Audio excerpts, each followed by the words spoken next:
ഇന്ന് നാട്ടടുക്കളയിൽ തയ്യാറാക്കുന്നത് ചക്കക്കുരു, മുരിങ്ങാക്കൊമ്പ്, മാങ്ങ ഇതെല്ലാം ഇട്ടിട്ടുള്ള ഒരു പുളിങ്കറിയാണ്. അതെങ്ങനെയാണ് തയ്യാറാക്കുന്നത് നോക്കാം നമുക്ക്.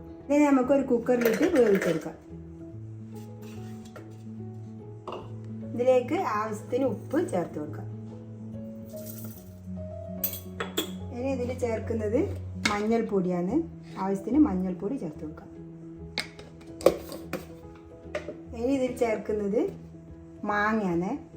പുളിക്ക് ആവശ്യമായ മാങ്ങ നമ്മൾ ചേർത്ത് കൊടുത്താൽ മതി.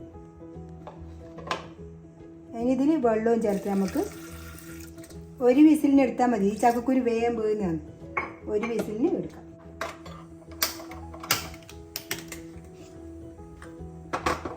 ഇനി ഇത് വെന്ത് വരട്ടെ. അപ്പോഴേക്കും നമുക്ക് മുരിങ്ങാക്കോല് നമുക്ക് വേവിച്ചെടുക്കാം. ഇതൊരു പച്ചമുളകുണ്ട്.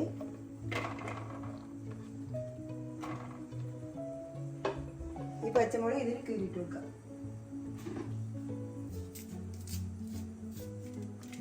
ഇതിലിട്ട് കൊടുത്തിട്ടുണ്ട്. ഇതിൽ നമുക്ക് കുറച്ച് മഞ്ഞൾപ്പൊടി ഇട്ട് വെക്കാം.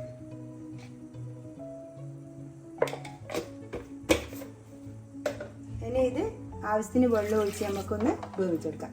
എന്നുവെച്ചാൽ അതിൽ വെച്ചിട്ട് നമ്മൾ ഒരു അടിഞ്ഞു പോകില്ല. അതുകൊണ്ട് ഞാൻ വേറെ തന്നെ വേവിച്ചത്.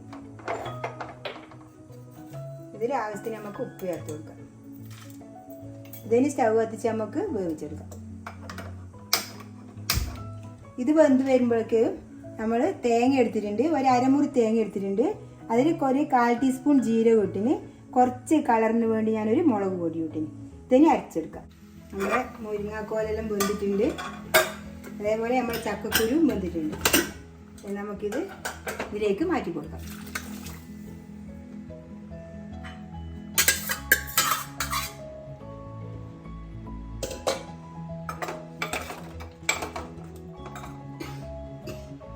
നമ്മൾ തേങ്ങ അരച്ചത് ഇതിലേക്ക് കലക്കി കൊടുക്കാം.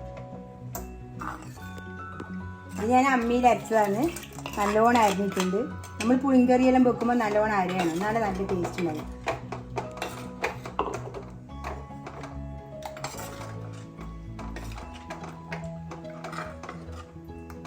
ഇതിനെ ഒന്ന് തിളച്ച് വരട്ടെ. നമ്മളെ കറി തിളച്ച് വന്നിട്ടുണ്ട്. അതിന് നമുക്കിത് വാങ്ങി വെക്കാം. ഇതിലേക്ക് കുറച്ച് കറിവേപ്പില ചേർത്ത് വെക്കാം. ഇതിനെ ഇറക്കി വെക്കാം.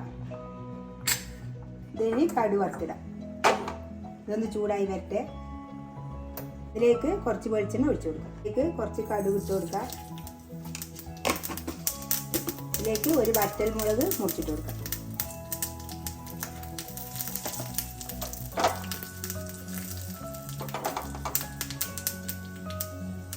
ഇതിലേക്ക് കുറച്ച് ഉലുവ ചേർത്ത് കൊടുക്കാം. അതൊന്ന് പൊട്ടി വരട്ടെ. ഇതെല്ലാം പൊട്ടി വന്നിട്ടുണ്ട്. നമുക്ക് ഇതിലേക്ക് ഒഴിച്ചു കൊടുക്കാം. അങ്ങനെ നമ്മളെ ടേസ്റ്റില്ല ഈ കറി നല്ല ടേസ്റ്റ് ചെയ്ത് ഇങ്ങനെ ആക്കിയിട്ട് ചോറിന് കൂട്ടാനല്ലോ. പിന്നെ ഇതേപോലെ ഒന്ന് എല്ലാവരും ഉണ്ടാക്കി വെക്കുക. പിന്നെ എനിക്കിപ്പോൾ 2000-ലധികം സബ്സ്ക്രൈബ് ആയിട്ടുണ്ട്. ഇനിയും ഞാൻ പ്രതീക്ഷിക്കുന്നത് എല്ലാവരും നോക്കുന്നുണ്ടെന്ന് കണ്ടുകൊണ്ട് തന്നെ എനിക്ക് ഭയങ്കര സന്തോഷമാണ് ഇപ്പോൾ ഇതെല്ലാം ഉണ്ടാക്കാൻ വേണ്ടിയിട്ട്. ഇനിയും ഞാൻ പ്രതീക്ഷിക്കുന്ന എല്ലാവരും ഇരിക്കുന്നു. എന്നെ സപ്പോർട്ട് ചെയ്യുക. എല്ലാവർക്കും ഷെയർ ചെയ്ത് കൊടുക്കുക. പിന്നെ ഇതേപോലെ ഒന്ന് എല്ലാവരും ഉണ്ടാക്കി വെക്കുക.